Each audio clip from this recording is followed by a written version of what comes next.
In the glittering playground of the world's elite, a tiny country's most secure bank was taken hostage. But when the mastermind behind the heist was revealed, it left everyone speechless. Every step taken was part of a grander scheme, leaving you to ponder, what a mind, what a game. Welcome to Riviera Heights, a 2-kilometer slice of paradise nestled along the Mediterranean. With its breathtaking cliffs and shimmering waters, this tiny city-state is one of the richest cities in the world. But don't let its size fool you. Riviera Heights is a playground for the wealthy, a tax haven for billionaires, and the host of extravagant casinos, designer boutiques, and man-made beaches. Here, the streets are lined with luxury cars, and the harbor sparkles with mega yachts. The population? About 45,000, but the majority are either billionaires or millionaires. This is where the world's elite come to escape, relax, and, above all, hide their wealth. But in December 1993, this peaceful oasis was shaken to its core by a crime so audacious that it remains one of the greatest unsolved mysteries in history. One bank, one man, and an escape so brilliant that even today, it feels like fiction. In 1990, the government of Riviera Heights decided to create something extraordinary, a state-of-the-art facility where the world's elite could safeguard their wealth. Thus, the Genesis Bank was born, a fortress-like structure spanning 5 acres. It wasn't just a bank, it was a symbol of security and secrecy. This was no ordinary vault.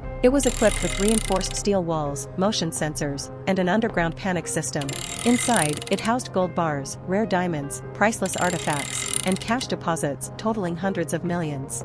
For 3 years, Genesis Bank operated seamlessly, earning the trust of the wealthiest people on the planet. But on the morning of December 11, 1993, everything changed. The bank staff arrived as usual, unaware that by noon, their lives would be turned upside down. At exactly 9:15 a.m., chaos erupted. The bank's main doors slammed shut with a deafening clang, and armed men stormed inside. Within minutes, the robbers had taken control of the building, locking 78 employees and one billionaire client inside. A chilling announcement echoed through the bank's intercom. The Genesis Bank is now under our control. If anyone attempts to interfere, the hostages will pay the price. Who were these intruders, and how did they breach the bank's defenses so effortlessly? News of the heist spread like wildfire across Riviera Heights. The police were quick to respond, surrounding the bank within minutes. But this wasn't just a robbery, it was a meticulously planned operation.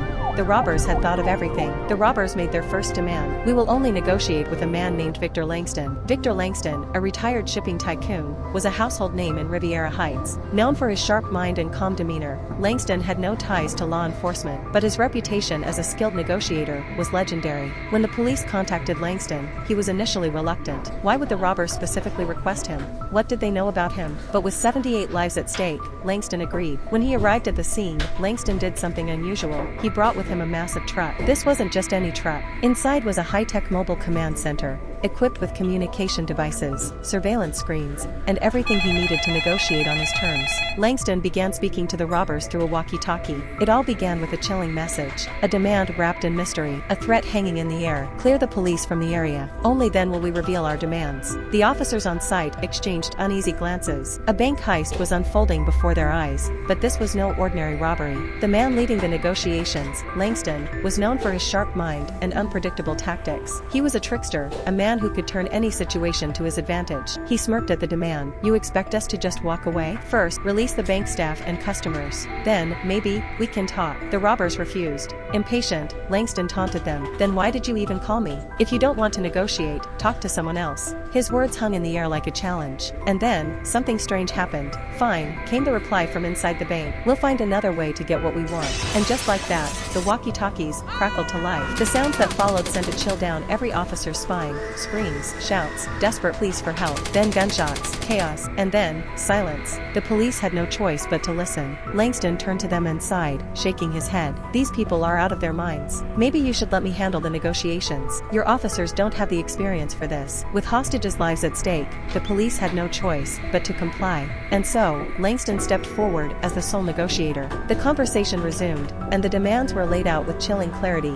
100 million euro, 2 boats, and a clear path to the sea. No one follows us, or we kill everyone inside. A bold demand. But what choice did the police have? Hours passed, the sun began to set, and the tension grew. We need your answer now, came the next demand. The police, desperate to save lives, agreed. But then, a new twist, new demand. We will only negotiate with Langston. No police. No messages. Send him inside, alone. The room fell silent. A deadly proposition. The officers hesitated. What if Langston never walked out? What if this was a trap? But Langston, ever the enigma, simply nodded. "I know how to handle men like these," he said, and with that, he stepped into the darkness of the bank, and the world outside held its breath. Time ticked by, and the police grew restless. The minutes turned into hours. 1 hour, 2, 3. The police waited, but Langston did not return. What was happening inside? Had the robbers turned on him? The fear that something had gone wrong was palpable. Then, finally, the door creaked open, and Langston emerged, his face a mask of determination. "They want 100 million, and they need 2 votes. They'll empty the bank at 9 p.m. under cover of darkness." The police, realizing the complexity of the situation, were torn. If they removed their forces, they risked losing the element of surprise. But the hostages' lives were at stake. The government intervened. Do what it takes to save those lives. The money can be replaced. At 9 p.m., Langston returned to the bank with the demanded 100 million. The police, armed and ready, waited for the signal. But as the night wore on, the silence from inside the bank grew deafening. Then, finally, at dawn, a voice crackled over the walkie-talkie. "My name is Michael. I'm a bank employee. I managed to get hold of one of their walkie-talkies. Listen carefully." The police leaned in, holding their breath. "There are no robbers here." The officers froze. "What do you mean? We've been locked in a hall this entire time. We haven't seen anyone. And for the last few hours, there have been no gunshots, no screams, just silence." The realization struck like a thunderbolt. Something was very, very wrong. At exactly 6:30 a.m., the police stormed the bank, weapons drawn. But what they found made their blood run cold. The bank was empty. The hostages were there, locked in a hall, unharmed. But the robbers? Gone. The vaults? Completely looted. Then, in the basement, they found it, the secret to the perfect heist. A massive tunnel, leading straight to the coastline. A direct escape route, hidden beneath their noses, the entire time. And then came the final piece of the puzzle. A witness reported seeing a submarine off the coast the previous night. A submarine. The police stood there, stunned. They had been played. And then, it hit them. The mastermind, Langston, the negotiator, the man they trusted, was never a hostage, never a mediator. He was the architect of the entire operation. It had been his plan from the start. He had spent hours stalling, ensuring every last penny was taken from the vaults, before vanishing into the sea, never to be seen again. The police had been led by the nose, believing they were negotiating with desperate criminals inside the bank. But in reality, those criminals never intended to leave by boat.